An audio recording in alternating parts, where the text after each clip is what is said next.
Everyone, welcome back to Breslov Efrat here at Baruch Hashem. Such a beautiful day in Eretz Yisroel. Thank you, Hashem Yisborach. And we have the schus to get together to learn Baruch Hashem Likutey Halachos, and we're learning Hilchos Birchas HaPeiros, the halachos of making blessings on fruits. We're in Halacha Daled, and we're in middle of letter Zion 7 today. Okay, so we were learning this beautiful idea based on lesson 71 in Likutey Maran Tinyana, right? That there's the side of Noyam Elyon, which is connected to Bina Ilah, and then you have the other side, which is the Chavolim, the arguments, the opposition, that's on the other side. And every time you raise up a little more of this Noyam Elyon, so the opposition comes up as well, right? And then we said yesterday, we were explaining that how it goes with Eretz Yisroel, and how Moshe Rabbeinu could not come into Eretz Yisroel. Right? He could not come into Eretz Yisroel because if Moshe Rabbeinu had come into Eretz Yisroel, he wouldn't be able to put down, it wasn't ready yet, the world wasn't ready yet to put down all the opposition against, from the entire world. Okay? In other words, the world wasn't ready yet, it wasn't the time. But it was interesting, when Yoshua came to Eretz Yisroel, everything was okay. He was able to subdue the opposition from Eretz Yisroel itself, but not outside. And that's why when Yeshua was ruling Eretz Yisrael, everything was calm, right? That the people all followed his way and everything was good. It was an amazing time for Klal Yisrael when we were under the rule of Yeshua. And it's amazing to think about that all of us, we all agreed with Yeshua. It's amazing. It's a beautiful thing to think about. We had a leader, and we all agreed what the leader said. It's mind-boggling, right? Especially the fact that they're dividing up land. It's a pretty big issue. Not so simple. No, but still, anything. It was amazing. Yeah. It was something so beautiful. Okay, so that's what we're up to now. Now we're going to continue. We're going to continue this.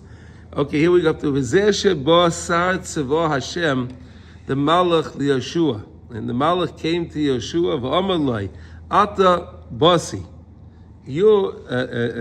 Ata basi. He says to him, look, which is what the sar tzavo Hashem ze what? It's here, but right here. Mitat shekoy lo shisha sidrei Mishnah. So this Malach Mitat, okay. He's a very, very high malach. He came to Yeshua, okay, whatever. And he was koilo the Shisha Sidrei Mishnah. What does that mean? What does that mean? He was koilo the Shisha Sidrei Mishnah, which is the anhag of what's kosher and what's posel, what's tameh, what's tahar, what's aser, what's mutter. He gave him all the guidance. He gave Yeshua all the guidance of what Yeshua would need to understand how to rule things. Unbelievable. Shehem shoyrish hachavolim b'kedusha shehu machlekes hatanoyim v'amayroyim shechoivlim zeh lezeh ba'alacha zeh oisa v'zeh mata. So in other words, okay, we have arguments. Let's understand this. We have arguments, and there are arguments. Some arguments are just arguments because someone wants to say I'm right and you're right. Right? We're arguing. Who's right? But then there's an argument, l'shem shemaya. David, you okay? Yeah. Then there's an argument, l'shem shemaya, which the whole Gemara, what's the Gemara? The Gemara is arguing, they're trying to find out what the halacha is. What is the halacha? They're not arguing for the sake of arguing. They're chavolim, there's arguments going on, but they're not arguing for the sake, they're arguing to find the truth. Some people love to just fight, right? There are just some people that love to be in a fight. That's not what we're talking about. Those are the chavolim of the unpure arguments. But there are pure arguments that come from the Shisha Sidrei Mishnah, a whole Mishnah. right? Each one says it's kosher, one says it's dry, one says it's mutter, one says it's okay. Well, but they're not arguing for the sake of arguing. They're arguing to find the truth. You understand the difference? There's a difference between just arguing and then arguing to find the emes. Therefore, this tsar, this angel came to Yeshua. Kodim shenichnas lereichai lascholas higvul Eretz Yisroel. He came to Yeshua, right? And he before they would come to the boundary, the border of Eretz Yisroel. These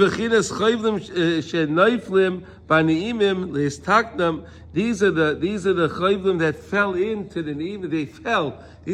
But he wanted to lift them up. It's a very high concept over here. What was going on?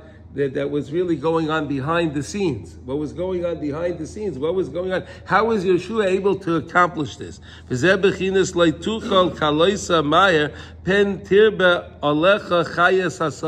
Torah tells you something very interesting. When you come to Eretz Yisroel, don't do it too fast. Don't conquer the land too. Don't be hasty to do that. Look what it says. Maybe the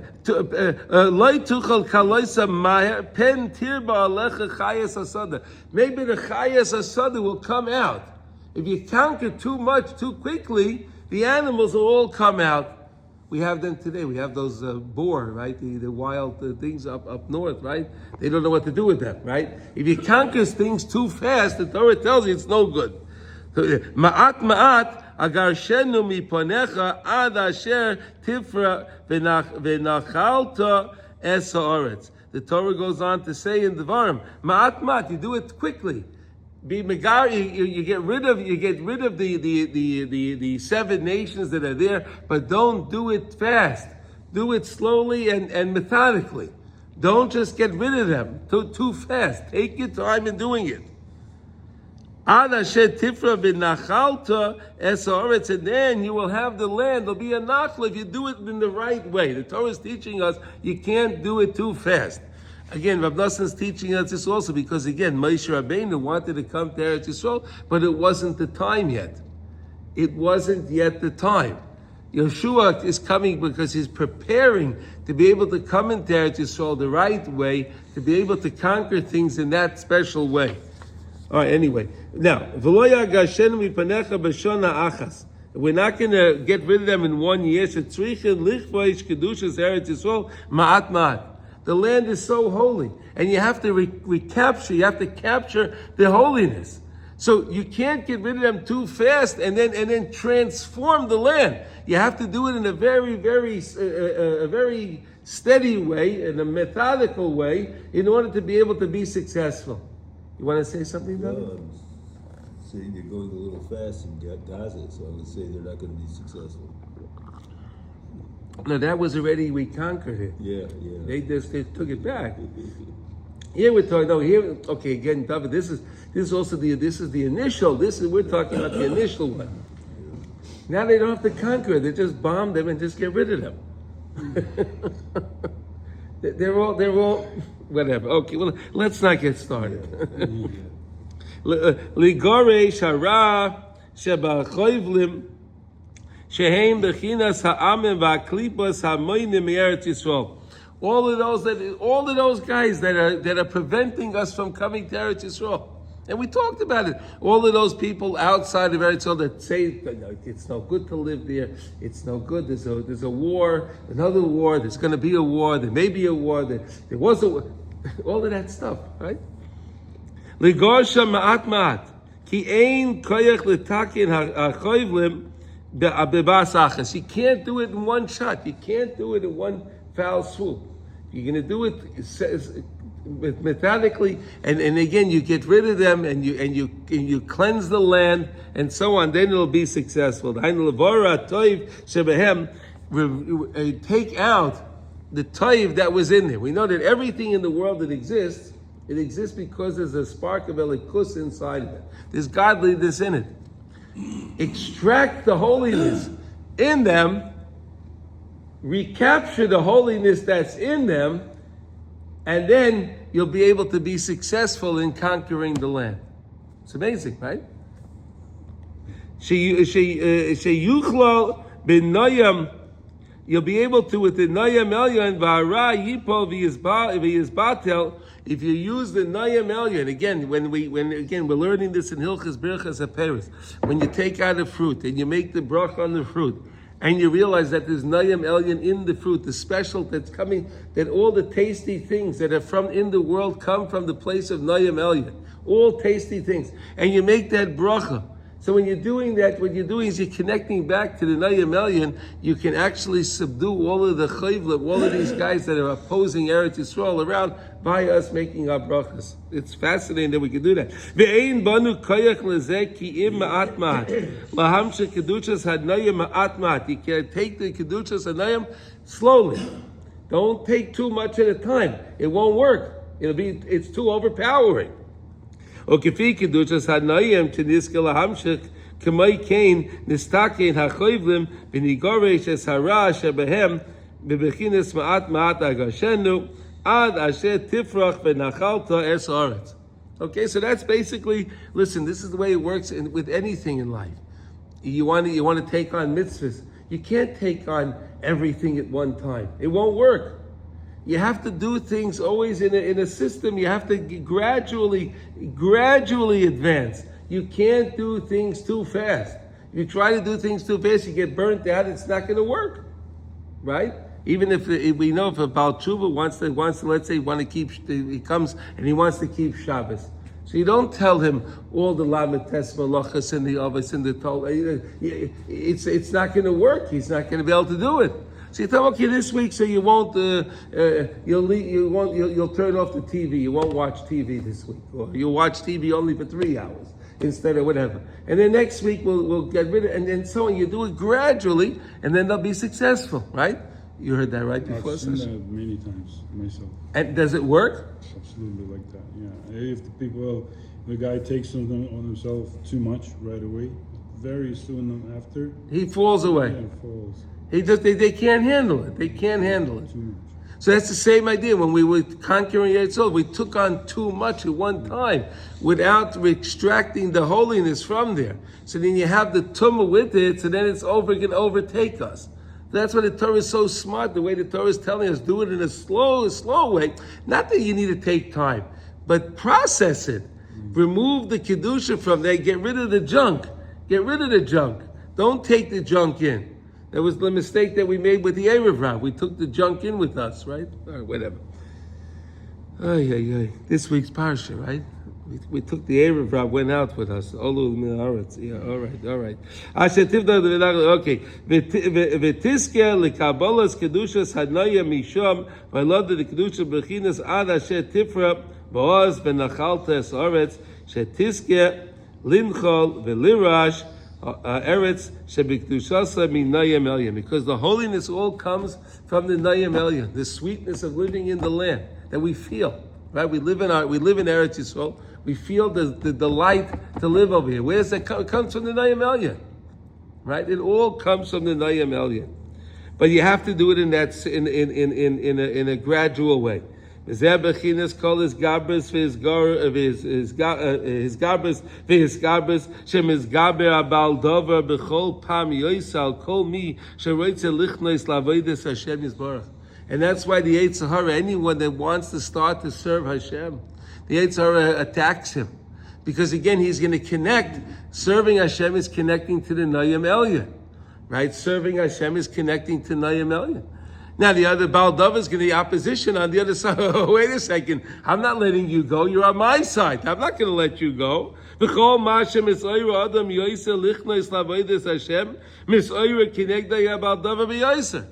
this is so counterintuitive. You would think like this. Okay, I decide I want to serve Hashem. So this is good. So what's going on? How come I'm getting so much opposition? Because the way HaKadosh Baruch Hu works the world is zelu mazeh oselikim, and if you now start to raise up kedusha, so then the other side is going to come up as well. You have to understand that, and I believe all the Baal Tshuva yeshivas, they need to teach this to the Baal Tshuva. They need to understand that they're going to be attacked. It's not going to go easy. They think that it's going to be something so special, so beautiful. They go to a Shabbaton and they come back, they're not from Jews. Anechta Kentucky, it's not going to work. So it's like he's giving a tactics. So like, don't take too much right away. If you take too much right away, the opposition is going to be like so much stronger. Stronger. Take a little bit, a little opposite, you can handle it. And you can handle it. Exactly. That's why you do it in a small way. So you don't get so attacked. Because these guys take on too much, then they get so and then they're just finished. But now you understand why. Now we understand why it happens. It's a beautiful understanding, really, based on lesson 71 in the second part of Likutey Halachos. Right, the Gemara in Sukkah on Nun Beis Amid Aleph, the Gemara says Kol HaGadol Mechaveiroi. Yitzroi Gadol Mimenu, right? This is also something counterintuitive. You would think the other guy, the big tzaddik, he has a small Yetzirah. No, the Gemara says, no. The big tzaddik has a big Yetzirah. Maybe for different things, whatever it is, but he has a big Yetzirah. Don't think that this guy is, I'm small, he's big. I have a bigger Yetzirah than him. It's not true. The Gemara says absolutely not. Call Hagodol Mechaveiroi. If you're greater than your friend, Yitzroi Godol Imenu. Your Yetzirah is also going to be greater. Because all the kedusha of every Jew is connected to Eretz Yisroel. How do you like that? Look at that. Ki kol hakedusha shall isha Yisraeli nimshach me'eretz Yisrael b'chinas Nayim Elyon. The place, the headquarters of Nayim Elyon, where it broadcasts, where it's the strongest, where it radiates the most. The Nayim Elyon, and all Jews are connected to the Nayim Elyon of Eretz Yisrael. Shehu klal ha'toira kedosha k'may shekosav deracheha darkei Nayam. Oh, look at that. You're going to see now all the references in Tefillah, like we said with David HaMelech. David HaMelech says, "Achas shvalti meis Hashem oisav shifti beis Hashem kol yemei chayei lachsois b'noyam." It was today's Tillim, by the way. It's today's Tillim. Yeah, 27. Today's Tillim 27. The David Hashem Oiri, right? Achas shvalti beis Hashem oisav shifti beis Hashem.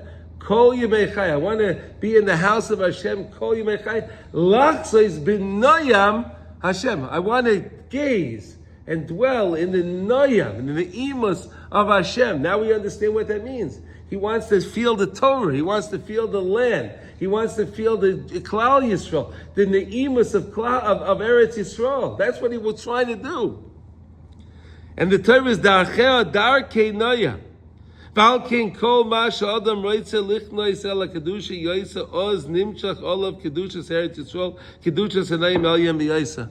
So the more a person now you can understand why Reb Noson's always writing about Eretz Yisroel, right? He's trying to get more kedusha, right? The Rebbe is trying more kedusha. Of course, they're getting closer to Eretz Yisroel.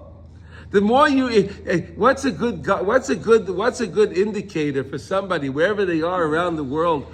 If they're really serving Hashem correctly, if they feel a strong desire to Eretz Yisroel, the stronger their desire is for Eretz Yisroel is an indicator to where they're really holding in their avodas Hashem. Because if they have no desire for Eretz Yisroel at all, there's no Nayim Elyon, so they're missing the whole point. They're not involved in the Nayim Elyon. K'may kein boyim bebechinas achadun leistake. V'azai k'may kein misoyra harash shabachayvlim u'mizgabrim kinegdoi lemonai ki kol hachatoim v'asitra acha achizosa me'achayvlim sheheim bechinas machlokes, all together with the machlokes. And we learned this idea with the begodim soyim. It's also the same idea, right? We have those the soiled garments, right? It was the same idea that whenever a person tries to get closer to Hashem, all the skeletons in the closet come out, all those soiled garments come out in the neshama again, and so that's why we have to always constantly be learning Torah, because if you learn Torah, which is now the Darkei Noyam, it'll cleanse all those spiritual garments. It's one of the same, which will put down machlokes. The Torah is a way of shalom, right? Darkei Shalom. It's all shalom. if you learn Torah the right way, you're not going to be a machlokes. And if you have machlokes, it'll be like machlokes l'shem shemayim. You're learning Gemara. You're understanding. Abaye and Ravi. You're understanding Rabbi Akiva. You're understanding Rabbi. You're understanding what's going on. Shemisham Yetzara Kameisha Kosa Rabbeinu Zechon Levacha B'Makei Mache Sheyetzahara Hu Bechinas Machlokes. The whole idea of the Yetzahara is machlokes. The whole idea is an argument. It's arguing with you. It's also suffix, machlokes. That's why the Rebbe says we have to learn halach every day. If you learn halach every day, so there's no machlokes going on in you. Should I do this or should I not do this? I don't know if I should do this. You know, if you know what the halach is, you know what to do. You get rid of all the machlokes. You get rid of all of the suffix. Huh? Baki b'shav. No, yeah, you have to know how to know. But bein ba'aliyah, bein b'yerida. Yeah, that's for that. You need to learn halacha. You have to learn halacha. That's right. But al kain nikroyim hachatoyim b'shem chavola. Chavola, right? The chatoyim are called in the idea of a chavola, which is otherwise known as like the chevel. It's like a bundle, almost like a bundle. They're like bundles. Something like that. They're like bundles, right? There's a kosa ben Nehemiah, chavalnu, loch, kikulam, nimshachim, bechinas hachayim. All of them come from this idea of the machlokes. V'alkein sarach adam lizgabe bechol pam mechodash. And therefore we always have to start again.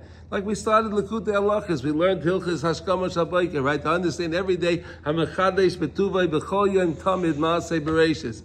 You always start again. It doesn't matter. Whatever happened, I start again. Kidei lachnia hara shebechayvlim b'chol pam l'sakein ha'tov shebehem. And whenever you do that, in everything bad in the world, there is still some good in there. You understand? Whatever bad there is in the world, there's always something good in there. It's hard to understand that, right? Something is really terrible, but there is still something good in there.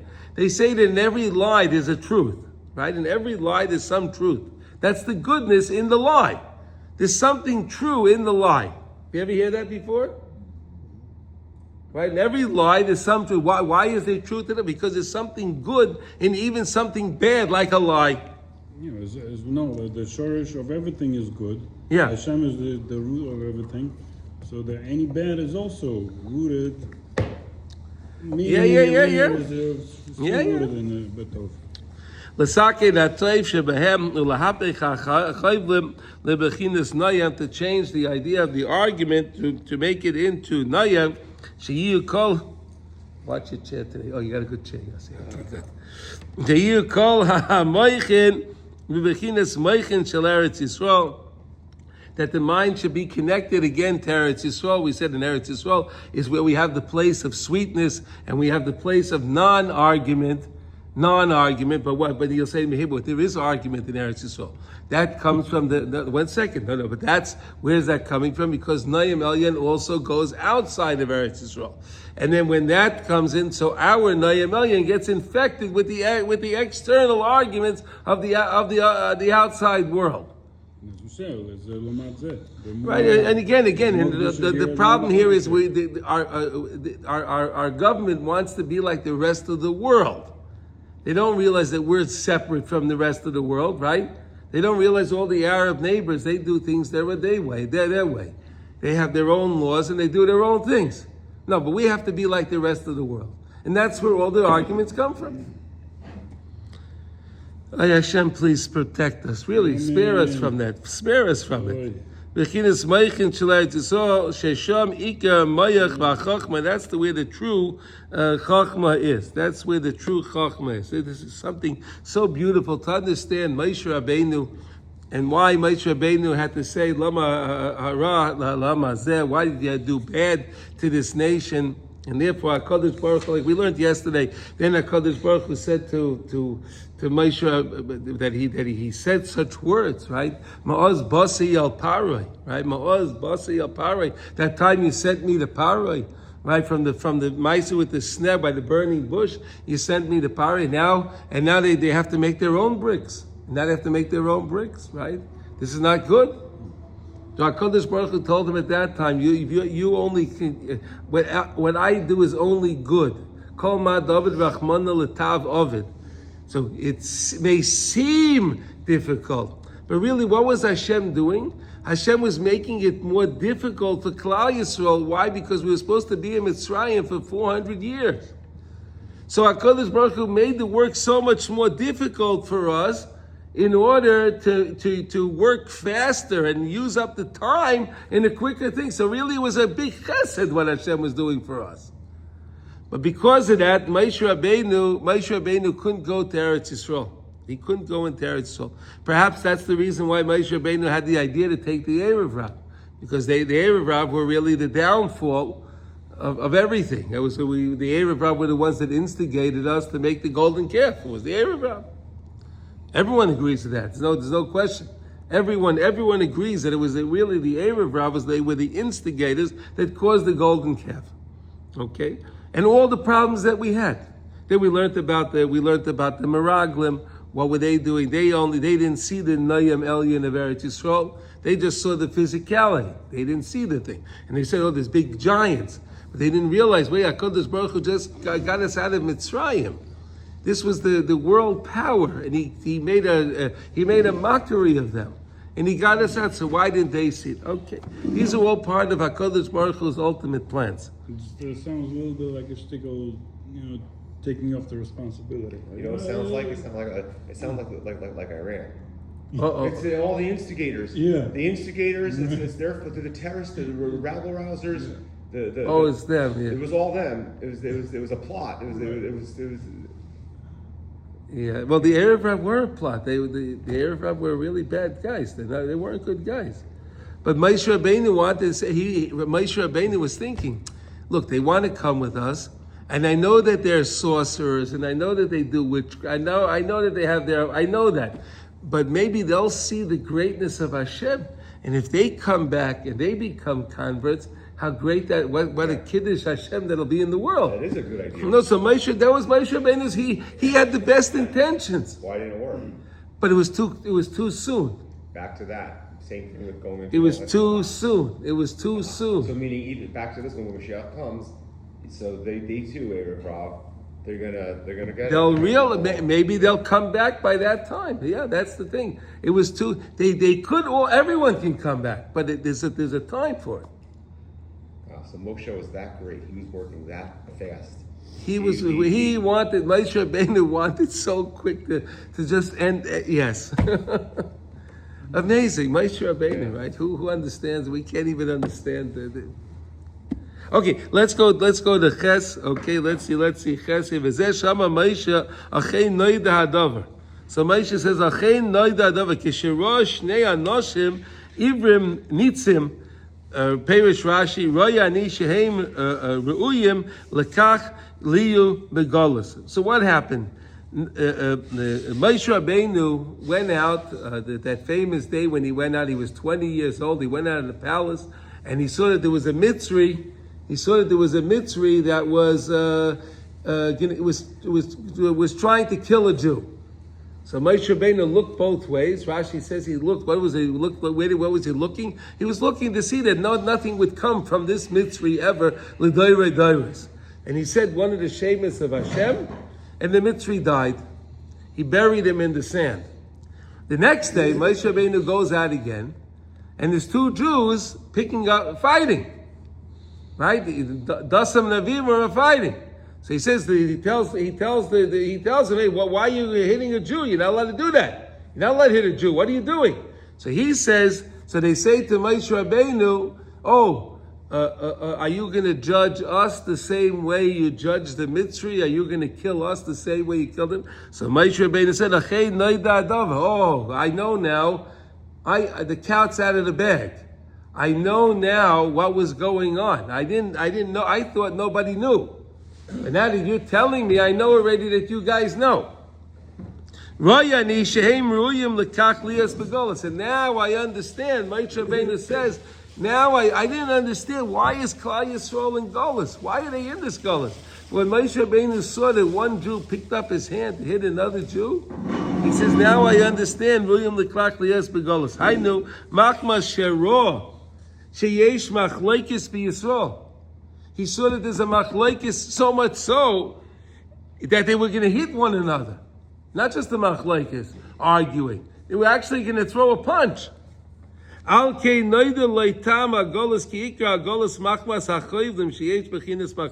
whole point of Golus is because we have machlekes.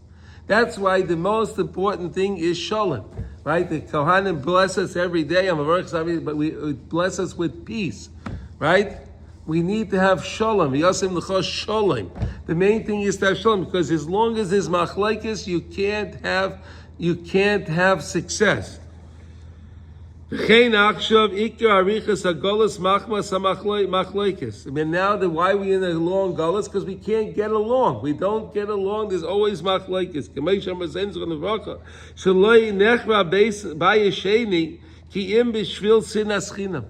Why was the Chazal tell us, the Gemara in Yuma tells us on page Tes, on 9b, that what was the reason why that the Beis HaMikdash was destroyed? Because of sinas chinam, baseless hatred between one another. Kikra golus, hi mashe golinu me'atzeinu v'nisrachnu me'al admaseinu v'chol zeh nimshach me'bechinas ha'choivlim shehem ha'moichin shel chutz la'aretz mamish shehem kineged ha'moichin shel Eretz Yisroel. The whole idea of any time there's a machlokes between Jews, that's not in Eretz Yisroel dika thing. That's from chutz la'aretz. It's not here. We are supposed to live over here in harmony. We're not supposed to have our machlokes. Misham ikra achizas ha'oivdei kechavim v'arichas hagolos me'eretz Yisrael, and that's where the stronghold is from the oivdei kechavim, the idol worshippers of the nations of the world, and the arichas hagolos. V'al kei koidem ha'geula yovay Eliyahu lasei shalom ba'olam. This is a beautiful, beautiful concept. Before the Geula, Eliyahu Navi is going to come to make shalom. How do you like that? He's going to come 3 days before, right? 3 days before Mashiach comes, he's going to tell us that Mashiach is coming, guys, and you got to make shalom. Because if you want to have Mashiach, you have to have shalom. Mashiach comes on a donkey? Yeah. Okay, Eliyahu is going to come 3 days before that to give 3 us the days heads up. before. Yeah.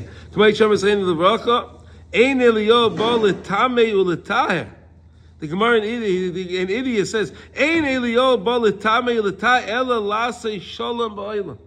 he's not coming to tell you this is tummy, this is good, this is bad. No, he's coming to make shalom in the world. We all have to get along to settle up all the disagreements that we have between each other. Because the main way that we can have Eretz Yisroel, the real Eretz Yisroel, that'll be Eretz Yisroel, not the state of Israel. Eretz Yisroel is when we have shalom. And then we'll be able to merit the Nayim Elyon Shu Bechinas Meichin Shel Eretz Yisrael Bechinas Shalom. And then we'll actually be able to have shalom. Isn't that a beautiful idea? Most people don't even know that, but the Gemara tells us Eliyahu Navi is not going to come to do anything but to make shalom. Is that beautiful? Just to learn that today, that's a nice thing to know, right? How important shalom is. Shalom in our family, shalom with our friends, shalom with partners in business. Internal shalom too, of course. Yeah, but first you have to have internal, you have to first make shalom around you. Have internal first. You want to work? Okay, fine. You have to make peace with yourself. Make peace with yourself. Okay. So Eliyahu Navi will teach us how to do that, right? He'll teach us how to do that. And what's the biggest argument that a person has? He has the Yetzer Hara inside of him, right? The Yetzer Hara tells he wants to do this, and the Neshama wants to do this, the Yetzer Hara wants to do that. So the whole idea that it's going to make shalom within the person, shalom with all people, and I think that's such a beautiful, beautiful idea. Should we go? Do you have a little more time? Do we have a little more time? Yeah, we do? Okay. So let's go to test. Okay.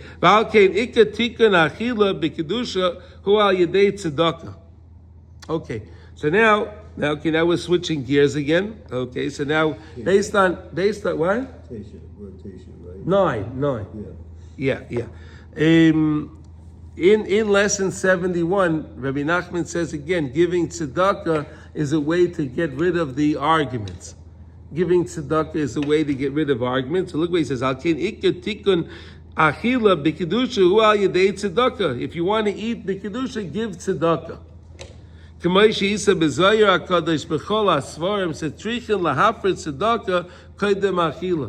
Set aside your money for tzedakah before you eat. Nice idea.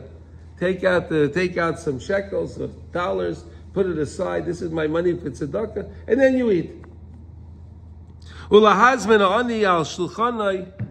Or another idea is to have, if there's an ani, invite the ani to sit down to eat with you. If there's a poor person, have him sit down and eat. Because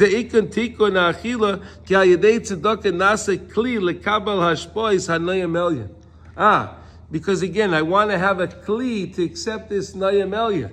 I want to be able to accept the ne'imus, the sweetness from Hashem, to be able to really enjoy my food. And what enjoyment of the food is not just eating the food. Enjoying the food is recognizing Hashem gave me this food. This is given to me by Hashem. And this is something that Hashem wants me to have. How do I enjoy that the most? If I have an ani with me at the table, or I put aside money for tzedakah, then I'm separating myself from that idea of I'm ridding myself from that.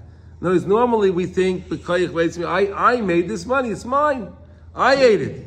But the whole idea we're learning is when you eat, you realize no matter how hard you work, and no matter what you had to do, and now you have the food in front, but recognize that it was only HaKadosh Baruch Hu that gave you the whole wherewithal in order for you to be able to do whatever you did. If he didn't give you the weight, if he didn't give you the health, how were you able to do it? Right? But if recognizing it's all from Hashem, how do you do that? By giving tzedakah. By realizing the money came from Hashem. How do you demonstrate that you really believe it's from Hashem? You give away some of your money. Right? That's the biggest argument people have in themselves, right? They give tzedakah, should I give it or not give it? Right? It's an argument. But if I give the tzedakah, that's a beautiful thing, right? You want to say something? Nase kli lekabash b'es elyon. Ika tikun achila ki al yedei zeh zoichin lahalois lekasher tam of an imas hamachal v'amashke. Then you can enjoy the sweet taste of what you're eating and drinking, l'shorshay lebechinas nayam elyon, and bring it back again. All it comes from the neimas of it comes from HaKadosh Baruch Hu. It comes from that place of nayam elyon, which is on the side of Bina, which is the highest place, and all sweetness and all delights in this world that we taste, that are nice and tasty and good, come from that place. So I want to be able to connect to that and give my pleasure back to HaKadosh Baruch Hu. You understand? So how do you do that? Give tzedakah while you eat. Okay? Give tzedakah before you eat. Have an ani come to the table. Make sure you help somebody else out so they also can enjoy the nayam elyon. Because how are you going to eat if you see the other guy doesn't have what to eat? Right? You understand? All right? So we understand that we have this idea of nayam elyon. We have the idea that Eliyahu Navi is going to come to make shalom. How do you make shalom? What's the greatest way? Help other people. Help other people and put out machlekes. Okay, so that's our lesson that we have for today. Tomorrow, Mitzvah Hashem, we're going to continue to Yud. And now we have a nice halacha in Kitzur Shulchan Aruch. Here we go.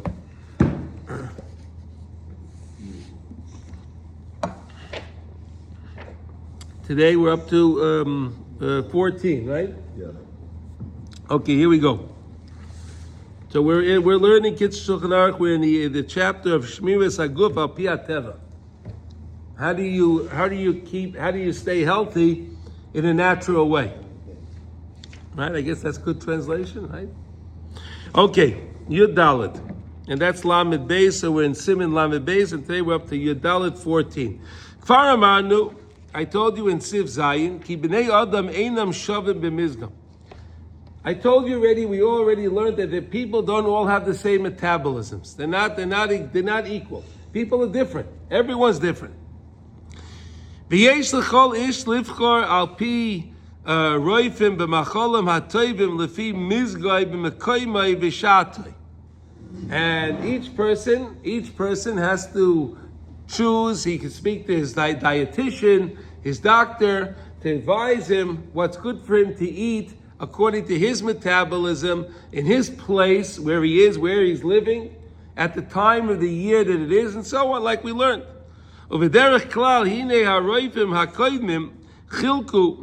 They argued. Here we go. They had arguments. They had different ideas of what's good and what's bad. Is that what he's saying, Shalom? They had disagreements. They still do. They still do. No? No. I think They designated. not that they were arguing with each other. They took all the foods and they put them in different categories. Yeah, they categorized them. Okay. Yeah, they change the food pyramid every couple of years. Yeah. Okay. Yesh macholim shehem royim biyoser ad moi. There are some foods that are very, very bad to take in, to eat. V'royu l'adam shalei la'achlam li'olam, and never eat them.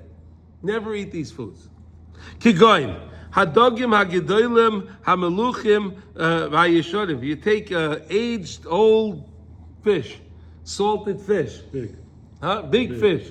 Big fish. Yeah, gedolim, big fish. Okay, you have an example of that? Some. A salmon is a big salted fish? Pretty big. No, but he's saying a big salted fish.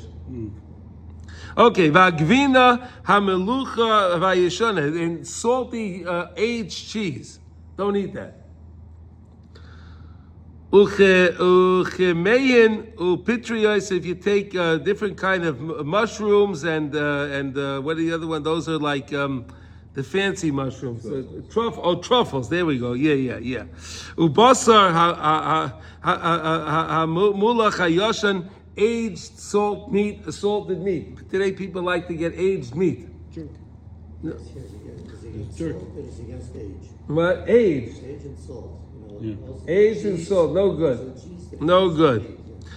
Vayayin migitay, and if you take the wine right from the press, don't do that either. Right? I guess that's the press, right? Wine has to be aged. Has to be aged. You want the wine to be aged, right?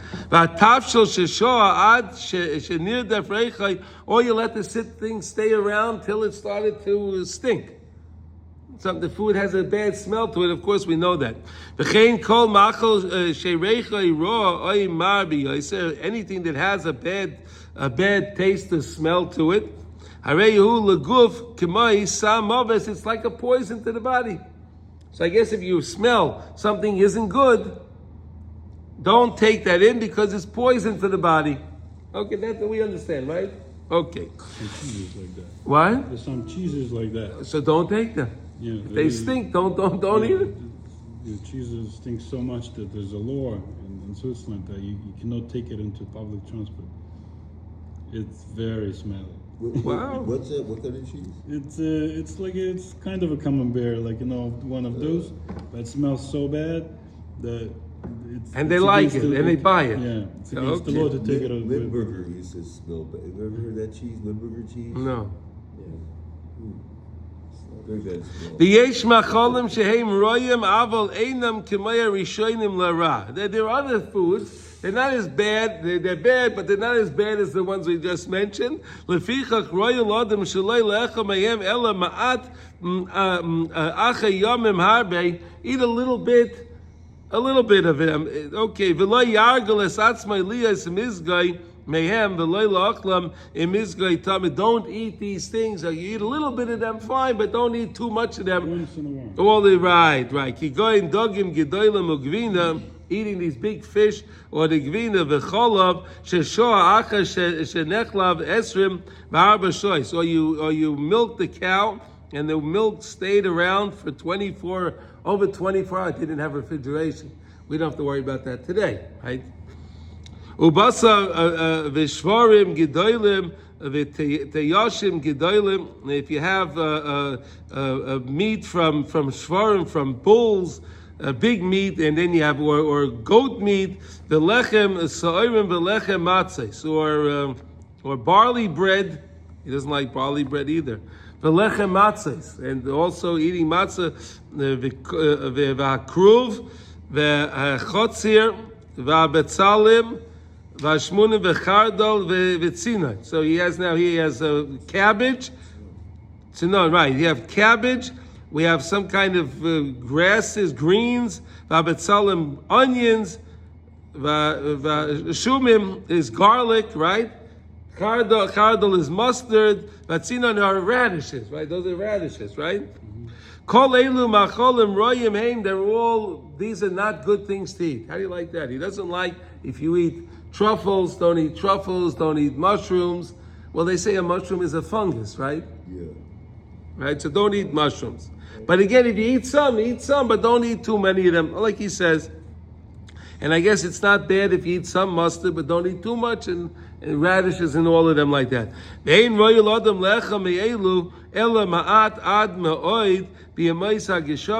can eat some of these in the rainy season. Don't eat them again, because these things will make the body work harder. So in the summer, in the rainy season, when it's cold outside, so then you take in some of these foods because it'll warm, the body works on it, it'll cause the body to warm up the body to the body temperature. It'll be almost like fuel for the body to warm it up. But in the summertime, if you eat it can be detrimental, because then you may run the risk of chas v'shalom getting a high fever. Why? Because the body has to cool it down, so don't eat it in the summertime. It's very interesting that all these things that we learn in the kitzur, right? Did you ever hear these things before? No. Yeah, I've heard that before, but not everything. Not the whole list, right? Not the whole. I mean, It's a pretty big list. So the Gemara has a lot of stuff about food, but we say that, well, that was back then. So some of this stuff is... No, but he got, all of these things come from Gemara. Yeah. All halacha is based on the outcome of Gemara. Because there's a ton of stuff about food in the Gemara. I mean, there's a lot of... Of course, stuff no. about the... Okay, All but these are the ones whole premise of Shulchan Aruch is based on the maskanas in the Gemara, Right. the outcome in the Gemara. Because before there was the Shulchan Aruch, he asked the rabbi a question. He had to go to the Gemara. He had to learn the sugya, and he had to figure out what the answer was. Then they made it simpler, right? They made it simpler when the Beis Yosef made his Shulchan Aruch, and the Ramah made his Shulchan Aruch, so they made it a lot easier for us. So let me just ask, because they say that there were things back then, they're different now, and I'm wondering if even from this Shulchan Aruch, is it different now, perhaps? Well, one of the things that we learned today, I can tell you, is different for sure. We learned about the milk. He said if you have milk, that you had milk that was, you milked the cow, after 24 hours, no, we didn't have refrigeration. So that definitely changed. They say the best way to keep the milk in those days, Yeah. in the cow. In the cow, there we go. Yeah, it stayed fresh. Okay, all right, Baruch Hashem. Everyone have a wonderful day. We should all hear B'sorah Tovot.